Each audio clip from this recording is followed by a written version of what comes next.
Hey everyone, thanks for watching. I was feeling today as I was praying that the Lord was declaring good things over this year of 2020. I even heard that this was going to be one of our most fruitful years than ever before, and I'm really believing in that. I'm seeing an acceleration and a fruitfulness in my life and in the lives of others in this year. And, the enemy can say whatever he wants and the media can say whatever they want. But God is declaring that this year of 2020 is a fruitful year and will be one of your most, if not your most, fruitful years ever. And that is taken out of Proverbs 9:11. And I was reading it in the Passion Translation.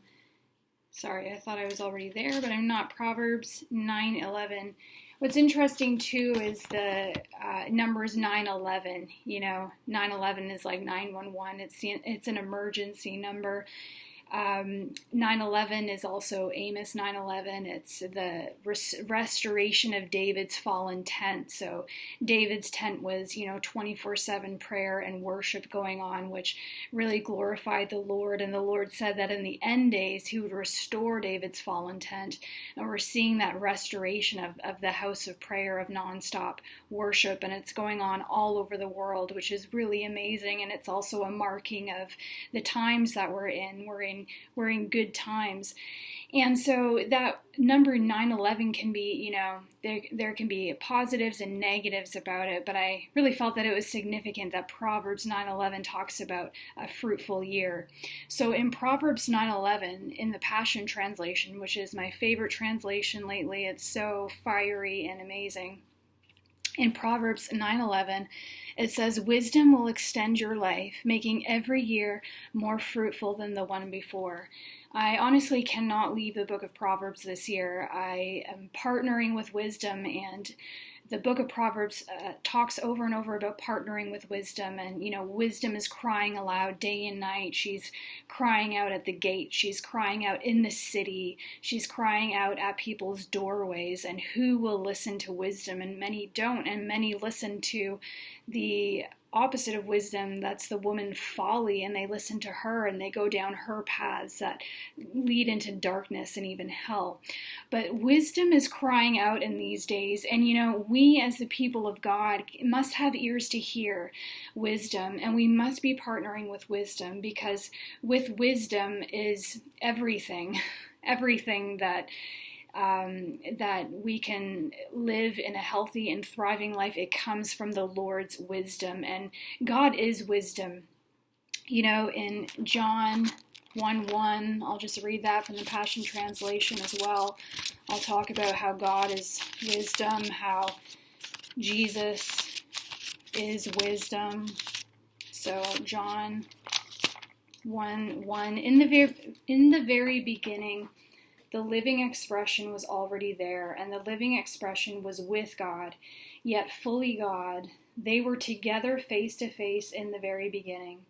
And through his creative inspiration, this living expression made all things. For nothing has existence apart from him. Life came into being because of him, for his life is light for all humanity. So you're like, what does that have to do with wisdom?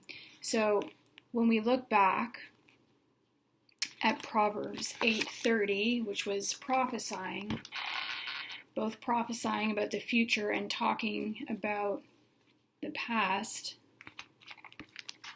It's right here, Proverbs 8:30, 31. So this is talking about wisdom, this whole chapter of Proverbs 8.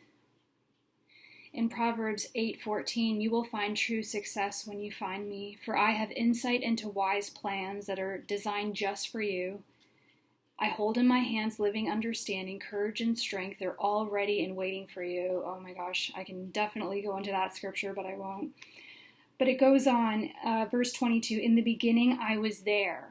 Right? That parallels the John 1:1, the living expression from the beginning. In the beginning I was there, for God possessed me even before he created the universe. So before God created the universe, Jesus already existed. He wasn't manifested into the flesh.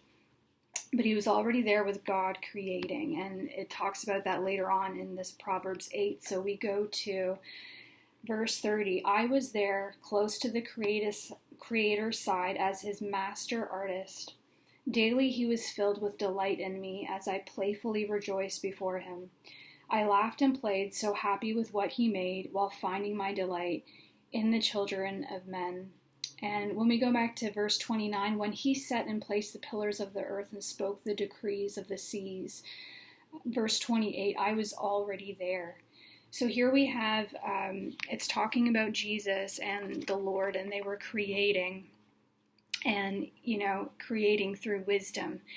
And this is a year that is blessed and that is fruitful when we partner with wisdom. And so I pray and I declare that you will partner with wisdom in a new way, and that you will devise plans that are specific for your life and for your calling, and that you'll take delight. It talks about how Jesus was creating with the Father, and it was delightful, and it was playful, and it was fun.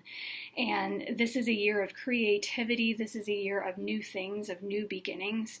It's the year 5780, and that 8 times 10, 8 is new beginnings, and 10 is order. And so God is bringing into order things, believe it or not. He's bringing things into order even through the chaos that we see, and he's doing new beginnings. And so those new beginnings involve that creative aspect, which involves wisdom. So partner with wisdom so that this year will be your most fruitful year ever. And I declare that as you partner with wisdom, this is going to be your most fruitful year. And even as you hear this, that you will be inspired to create and to partner with Jesus, and to do it with delight in such a joy-filled way. So I hope that encouraged someone out there. And if you like to hear more of this, please like and subscribe, and I will see you guys later. Bye.